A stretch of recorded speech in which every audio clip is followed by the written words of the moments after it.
Jaguars this Sunday. I've already harped on the point that this is a big time swing game for the Houston Texans. You'll hear the predictions, you'll hear a score prediction as well, and everything else I believe that needs to happen for the Texans to win this game. What is going on, everybody? Welcome back to a brand new episode of The Lead. Your host, is always, Harley Dugan. Remember, guys, you are never going to find anybody with more passion when speaking about your Houston sports teams. And this Sunday, the Houston Texans are taking on the Jacksonville Jaguars for the first time here in NRG. And Jaguars are on a bit of a losing streak. This is stretching all the way back from last year. But as of right now, they are 0-3 and looking and trying not to start the year 0-4, which is abysmal to say the least. And the Jaguars are not having a fun time there in Jacksonville, any of the fans, and I don't really care. Honestly, the Houston Texans should dominate the Jaguars. If this wasn't a divisional game, I would have the Texans whooping their ass. I still have the Texans whooping their ass, but I do believe that this is going to be a closer game, given that it's a divisional game, given that the Jaguars don't want to fall to 0-4 and immediately start, talking about next year, talking about the firing possibly of Doug Peterson if that happens. Trevor Lawrence conversations are going to start happening. You just paid the guy. The Houston Texans, this game is very meaningful because losing this game, you don't put the Jaguars away. You keep them now. You put them at 1-3 or 2-2. They're a game behind you. The Colts could be tied with you or still a game behind you. Then you got the Bills after this Jaguar game that I'm not too excited to see how the Texans are going to perform against them, even though obviously I want them to win.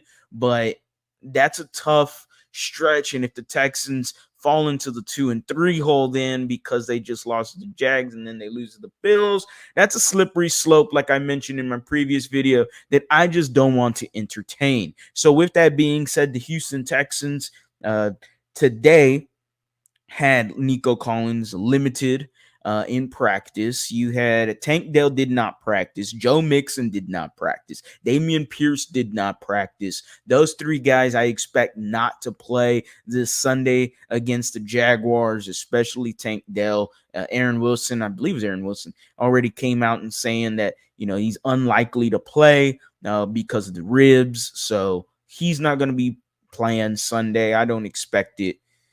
Joe Mixon was more of a week-to-week kind of guy, whereas Damian Pierce was more of a day-to-day kind of guy.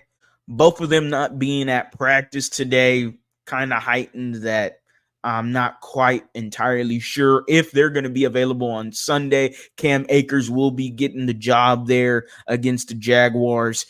The run game is a big factor for this Texans offense, but ultimately I don't believe there's much of an excuse with the amount of weapons you have and what Bobby Slowick needs to do Sunday. Dominating Jaguars is absolute must. Will it happen?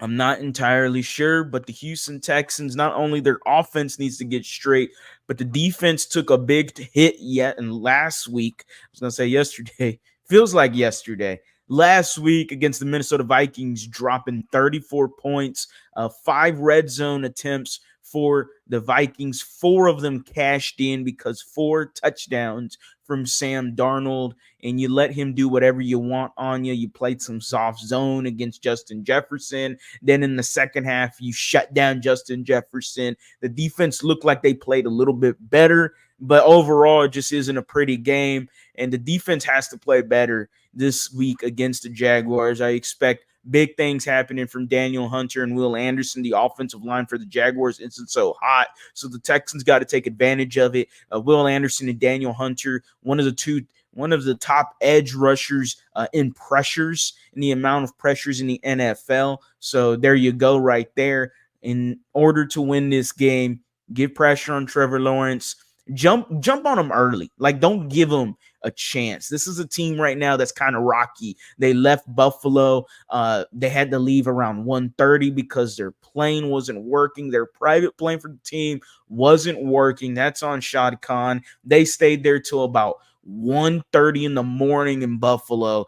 Definitely, if things have gotten bad in Jacksonville, it could only get worse. And I'm hoping we're the team to make it worse for Jacksonville. The Jaguars fall to 0-4. The Texans move on to 3-1. CJ Stroud has a 3-touchdown game. I believe it happens.